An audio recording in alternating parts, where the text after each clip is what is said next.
Bonjour, j'espère que vous allez bien. Moi, je vais super bien comme d'habitude. N'oubliez pas de partager, de liker et de vous abonner. Surtout, mettez le pouce en l'air pour encourager les histoires d'Akuma. Alors, si vous passez ici pour la première fois, à travers nos histoires, nous donnons les morales de la vie et nous donnons aussi des conseils. Si vous avez une histoire à raconter, n'oubliez surtout pas de me l'envoyer au numéro qui s'affiche ci-dessous. Alors, aujourd'hui, on va parler de l'histoire de Magali. Ouh!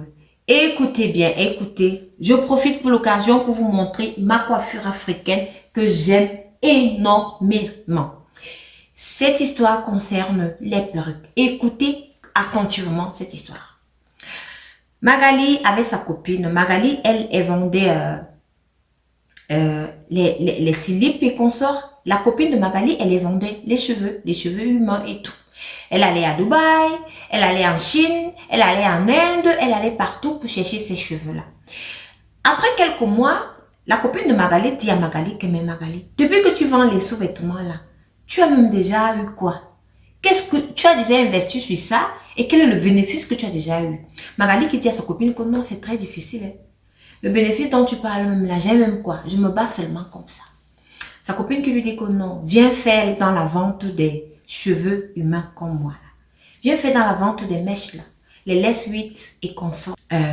Magali, elle a dit à sa copine que ok, j'ai compris. Magali, elle a fini de vendre. Elle est rentrée chez elle. Arrivée donc à la maison, elle dit donc à sa mère et son père que bon voilà. Elle a sa copine qui fait dans la vente des mèches. Sa copine, elle a dit qu'elle vend et elle a les bénéfices sans pareil. Sa copine va à Dubaï, elle va en Turquie, elle va partout. Donc elle... Et comme elle a le compte de sa copine sur Facebook, elle montre à ses parents. C'est ainsi que son père lui dit alors que non, n'accepte pas ce qu'elle te propose là, parce que tu ne sais pas exactement où est-ce qu'elle prend sa marchandise.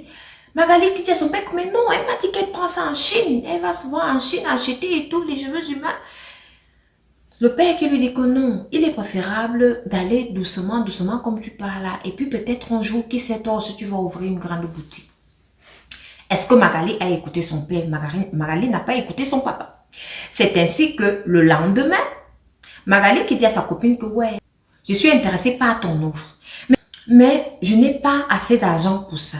Je sais que pour commencer d'abord les histoires de perruques, là, il me faut peut-être, je sais pas, peut-être 5 millions pour commencer, je ne sais pas exactement. C'est ainsi que la copine de Magali dit à Magali que non, tu n'as même pas besoin d'argent, attends. Je vais d'abord t'amener là-bas. Comme ça, quand tu auras de l'argent, donc tu vas me rembourser. C'est ainsi qu'elles prennent souvent les gens. Hein. Faites attention, je vous dis toujours. C'est ainsi que la copine de Magali, elle dit à Magali qu'on peut aller demain. Hein. On peut aller demain en Chine. Magali qui dit à sa copine que mais on part demain en Chine, tu n'as même pas de passeport. Le billet d'avion, je n'ai pas. Comment est-ce que ça va? Magali, la copine de Magali dit à Magali que laisse. Je dis que c'est moi qui t'amène. Hein. Calme-toi, tu n'as pas confiance en moi. Mais elle aussi, Magali, elle savait que sa copine voyageait beaucoup, énormément. Donc peut-être que sa copine avait un jour, peut-être que sa copine, elle allait trouver un passeport pour elle et tout et tout. Magali est rentrée chez elle, elle a pris rendez-vous avec sa copine et lui a dit à tel endroit, on se retrouve à 20 h.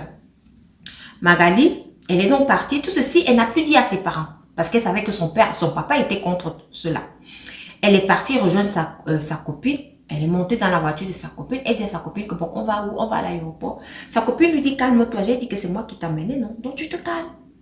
Les deux sont partis. Arrivée subitement, Magali dit qu'elle se retrouve en Chine. Elle s'est retrouvée en Chine. Mes amis, le dehors, il est risqué. J'ai l'habitude de dire ici.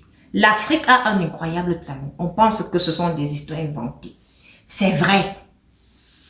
Parce que parfois, moi-même, quand on me raconte des histoires ici, je pose les mains sur la tête, je me dis, est-ce que c'est vrai? Mais pourtant, c'est vrai. C'est ainsi que Magali, donc, elle dit qu'elle arrive, ils sont en Chine. Sa copine l'amène, non, dans une grande boutique. Il y a des perruques, les cheveux humains par-ci, par-là. C'est comme ça qu'on lui donne 2 tonnes. Magali a posé même la question à sa copine que je vais mettre tout ça où? On me donne 2 tonnes. Sa copine qui lui dit qu'il n'y a pas de souci. Je vais chercher un magasin pour toi là où tu vas emmagasiner ça. Je t'ai dit que j'allais t'aider, non? Je t'ai dit que c'est moi qui t'amenais. C'est comme ça que la copine de Magali prend tout ça. Elle prend. Après, elle dit, elle demande à sa copine, mais tout ça va me faire combien? Sa copine lui dit que je t'ai dit que quand tu auras l'argent, tu vas me donner. Pas maintenant, laisse. Magali qui demande encore aux Chinois que Je dois payer combien? Le Chinois qui lui dit que non, il n'y a rien, pas. Je vais régler avec elle. Est-ce que Magali, ça va alors? Elle remonte dans la voiture de son ami. Les deux s'en vont subitement. Elle se retrouve dans son pays natal. Moi, je ne vais pas prononcer le nom ici. Elle se retrouve comme ça. Avec l'aide de sa copine, elle a trouvé un magasin où elle a emmagasiné ses perruques. Qu'est-ce que le Chinois là avait dit à Magali? Donc, avant de vendre sa perruque, elle devait mettre ça sur sa tête. Donc, une huile. Elle avait reçu une huile, des bouteilles d'huile, des bouteilles. Donc, elle devait embaumer la perruque avec. Et puis, elle mettait ça sur sa tête avant de vendre, avant de donner à l'acheteur. Et c'était ce que Magali faisait. Tous les gens qui entraient, il fallait donc voir les gens dans sa boutique là, puisque c'était des cheveux humains. Il fallait voir, et c'était moins cher. Elle ne vendait pas ça cher. Les gens qui entraient, Magali, elle dit non, laisse, moi je vais essayer.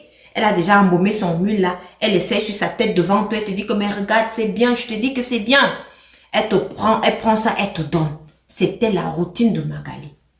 Qu'est-ce qui s'est passé? Écoutez l'histoire. Un beau jour alors, il y avait une dame qui devait se marier. La dame, selon sa coiffure, elle avait besoin d'une perruque. Elle s'en va donc dans le magasin de Magali. Elle dit non, je ne veux pas une perruque très longue. Je veux une perruque moitié là. Moitié longue, genre. Parce qu'on va faire des boucles, on va me faire la coiffure avec. C'est comme ça que Magali, devant la femme, elle a refait son rituel. Elle a posé sur sa tête. Et elle a dit à la femme que non, la perruque, elle est bien, machin et tout. La dame, elle a payé 160 €. La dame, elle est partie avec la perruque. Quand elle arrive alors avec la perruque à la maison, comme on devait la coiffer, à la maison, d'abord mettre ça sur sa tête à la veille avant le mariage. Sa soeur qui arrive, sa soeur lui dit que ma chérie, ta perruque, ta perruque sent bizarre, elle sent une odeur en genre là. Tu ne vas pas me dire que tu vas mettre ça sur ta tête et puis je ne la trouve même pas belle. Ça ne te convient pas pour ton mariage. La soeur qui dit à sa soeur que non, non, mais c'est ça que j'ai choisi. Et puis, tu sais, la fille là, elle vend de très belles perruques qui sont des cheveux humains. C'est bien, je trouve ça. Et puis, c'est cool. Sa soeur lui dit que non, ta perruque là sent mauvais. Il faut aller changer ça. Peut-être il faut aller chercher une perruque ailleurs. C'est ainsi que l'autre sœur, alors, elle a écouté sa sœur et dit à sa sœur, ok, j'ai compris, je vais aller ailleurs chercher une autre perruque. C'est ainsi qu'elle n'a même pas porté l'autre perruque. Si elle a dit, donc je vais poser ça là, je vais aller changer.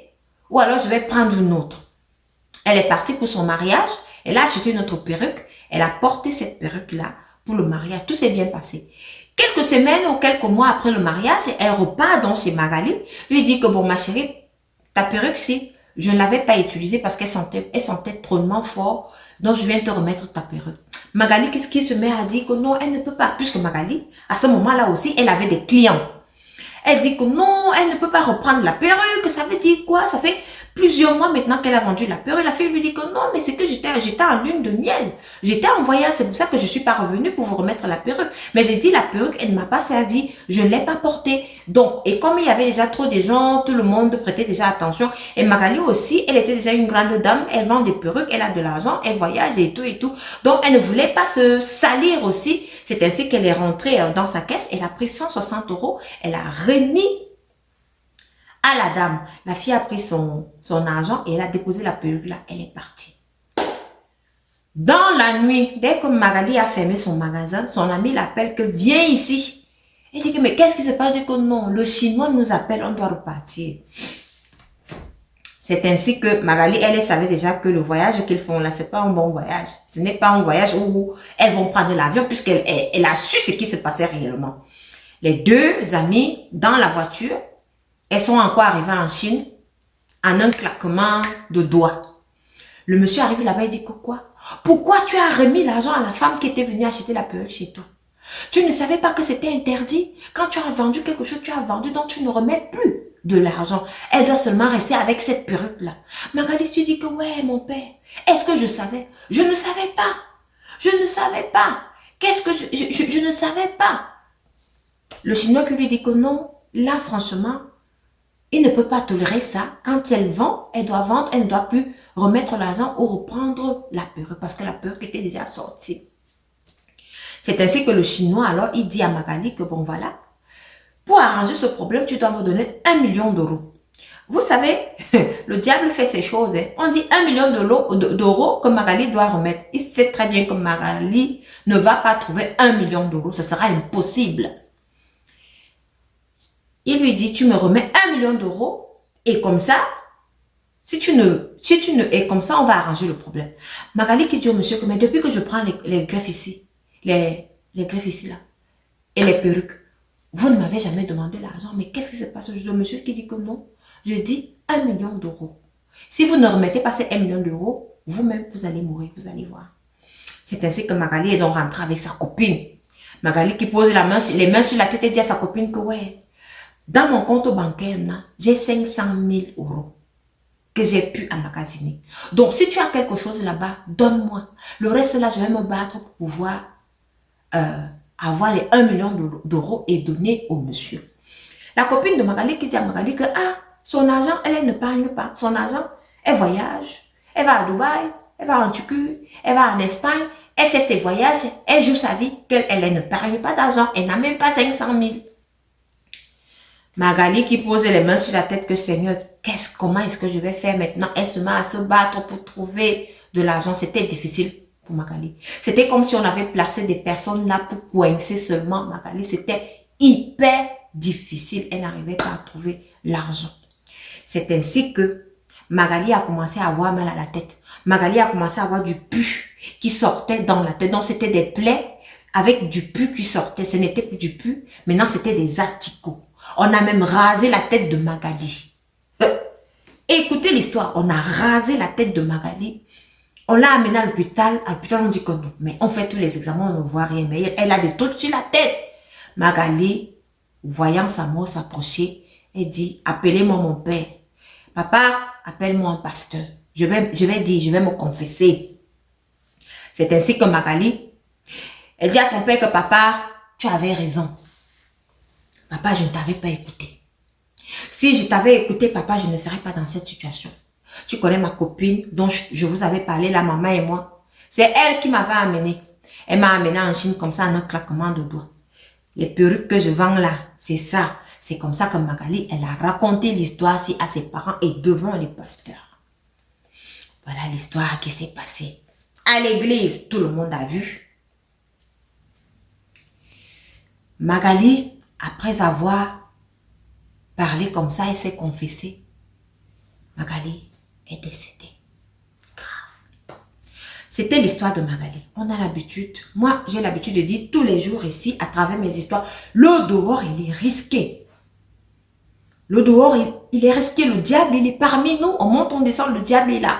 Il faut seulement être sage. Il faut être sage, même pas intelligent, il faut être sage. Magali, elle a mis sa vie en l'air. C'est comme ça qu'elle a foutu sa vie en l'air pour rien. À cause de quoi? Avoir beaucoup d'argent, vendre et tout. Elle était déjà une grande dame. Elle a suivi son ami. Son ami n'a même pas pu l'aider pour pouvoir avoir ces 1 million d'euros. Son ami n'a pas pu l'aider. Rien du tout. Donc Magali était condamnée à mourir seulement. Moi, je vous dis, à travers cette histoire-là, les greffes qu'on pose sur la tête là me font peur. Ça fait peur parce que parfois tu peux aller chez une vendeuse, tu trouves que les greffes là sont moins chères. Tu vas ailleurs, tu vois, on te dit une greffe 400 000, 400 euros, 300 euros. Tu dis, mais comment c'est cher comme ça? Mais pourtant, j'ai vu là-bas, on dit 50 euros ou 100 euros. Maman, il faut faire attention. Parfois, vous allez quelque part, vous achetez même votre greffe. On ne dit pas que ce sont toutes qui font ça ou alors ce sont tous les magasins qui sont dans ces pratiques-là. Mais on dit seulement qu'il faut faire attention. Tu portes une greffe sur ta tête. La tête te fait mal, elle te fait mal, elle te fait mal. Toi, tu te poses la question, mais qu'est-ce qui se passe? Quand tu enlèves, ça se calme. Tu poses une greffe sur la tête, tu commences à avoir les problèmes de toute ta vie. De toute ta vie. Donc, à travers cette histoire, protégez-vous. Soyons sages. Les jeunes d'aujourd'hui, ne nous laissons pas embarquer dans des histoires bizarres, dans des histoires qui vont couper notre vie. Alors, s'il vous plaît, mettez votre morale en commentaire. Dites ce que vous pensez de cette histoire. Parce que le dehors, il est risqué. Magali, elle a foutu sa vie en l'air. Elle a laissé les parents dans la tristesse. Et ses amis aussi, certains amis qu'elle avait dans la tristesse.